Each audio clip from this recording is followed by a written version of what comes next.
kord, kui mu vana Impreza müüki pannakse või midagi väga toimub, siis millegipärast saadetakse mulle kogu aeg info selle kohta. Ja ma vaatasin seda kuulutust, hind on 5250, see on ostja ja müüja vaheline asi.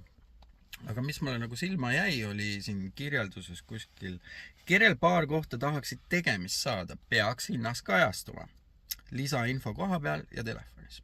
Kes nüüd iganes selle ära ostab, esiteks hinnas kajastuma, ütleme niimoodi, et kuskilt Californias tuua täpselt samasuguse kerega, samasuguse mootoriga, manukastiga, ühtegi roostet ei ole, kraam on terve, kõik asjad terve. Nad maksavad seal kuskil 4 tonni koha peal, pluss transpordid asjad, sul läheb kuskil 6 tonni.